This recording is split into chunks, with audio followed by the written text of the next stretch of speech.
Vishwamitra, such hard success process with that of Haridas Thakur, right? Haridas Thakur was following Bhakti Yoga. There was the test of lust. A prostitute was sent to him for his downfall. What did he do? He made her into also a devotee. Nirantara nama karo tulsi seva, achirate pabetumi krishnera charan. That's what he told her. He made her into a devotee. Lust couldn't defeat him. He was taken into so many marketplaces and beaten. Anger did not take over.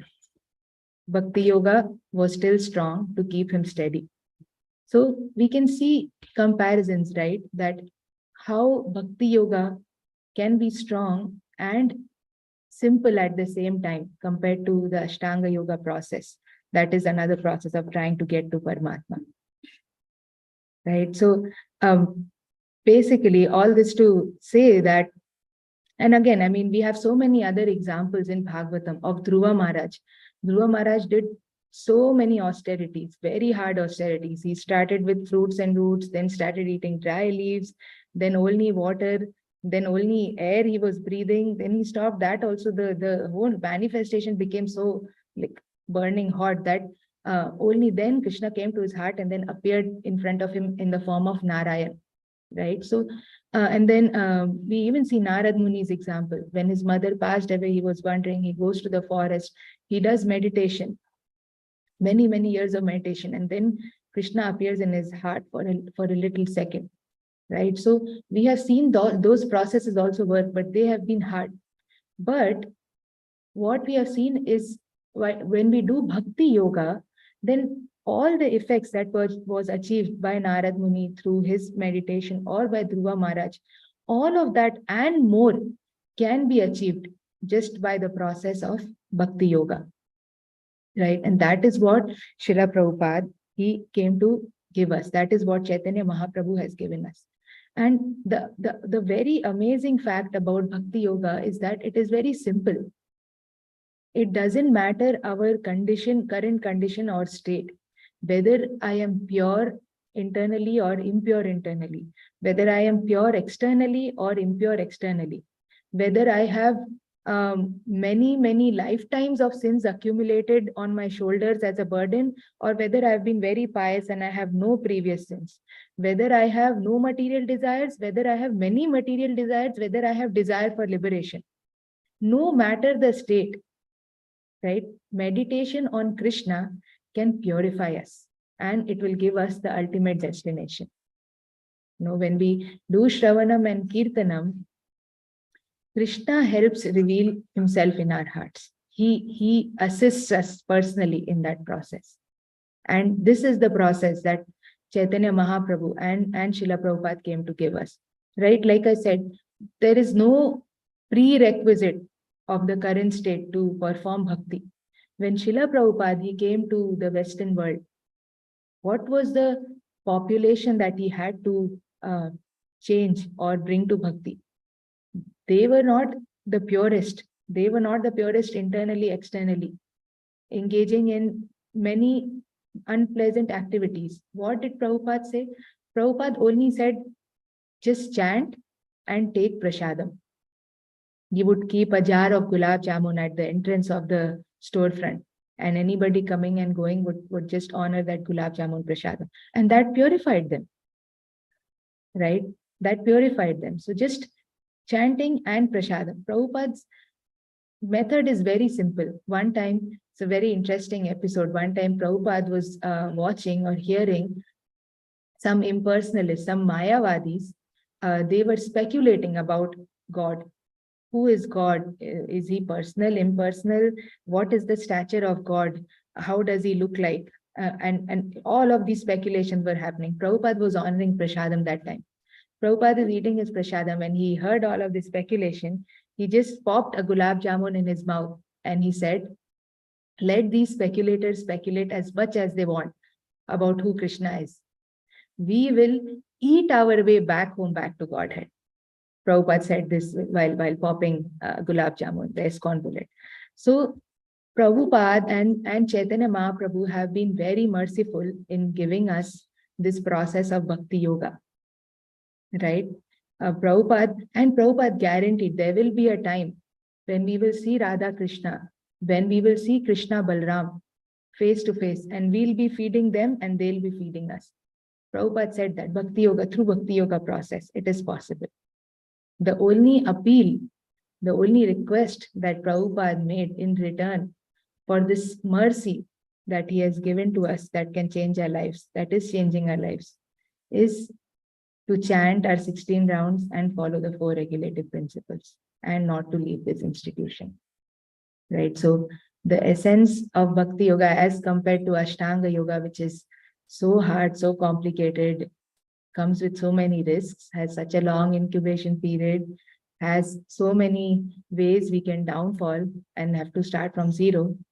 Prabhupada has just said, if we can chant and meditate on Krishna consistently, seriously, and sincerely, then we can achieve the same goal and even.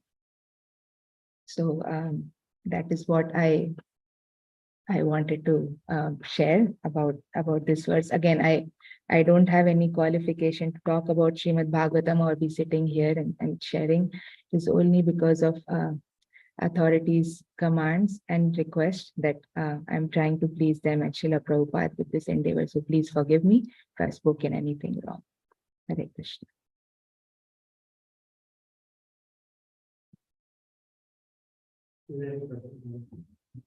Any comments, feedback, anything anybody wants to share?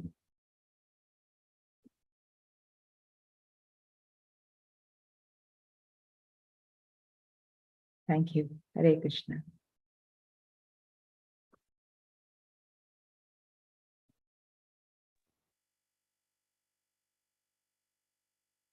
Actually, super soul in the soul. We don't see the super soul, we see the Krishna. We never think of Paramatma. We never, although we know Paramatma is there, nowhere does Prabhupada think of Paramatma. But so the thing is that the general understanding of Krishna consciousness or what we should do, how we should do, quite clear. But then we want details on something, what I should do, what I should not do. So that inspiration comes from Paramatma. And I was thinking that that inspiration from Paramatma comes based on the concept. So if you have a certain level of consciousness, then you get a certain level. If you have another level of consciousness, you will not have any. So, I was thinking that generally based on one's previous activity, according to one's nature, one has a certain kind of consciousness based on the feeling of the motivation. But by the help of pure devotee or by the help of Krishna and Bhagavad, one gets constantly inspired to go to higher and higher levels of Krishna consciousness. So, what can sadhaka do to actually access the special molecule, special inspiration of the heart, so that one can go deeper and deeper in one's Krishna consciousness, instead of remaining on the platform that one is comfortable and according to the So you can share, Prabhu.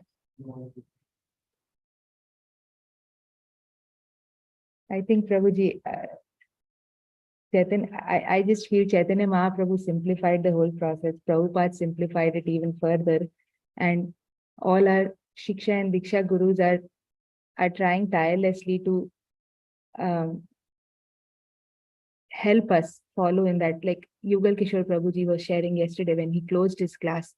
He shared, take only prasadam, right? Do not chastise the devotees. Do not do prajalpa.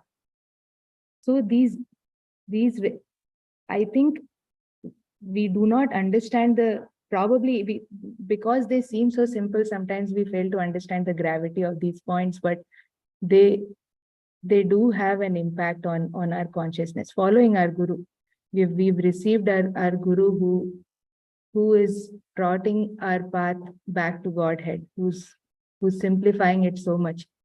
So I think, like Prabhuji said, it's simple, not easy. So the steps are very simple. They've been outlined very clearly, but sometimes simple gets diluted.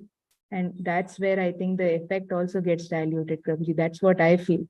Many a times the essence of everything is very simple instructions that we can follow. Like how Prabhupada said, chant 16 rounds, follow 4 regulative principles, you can come back to Godhead. But sometimes I struggle in that also. So I think that is what Prabhuji would be my thoughts. Please share your thoughts to Prabhuji. Thank you, Prabhuji.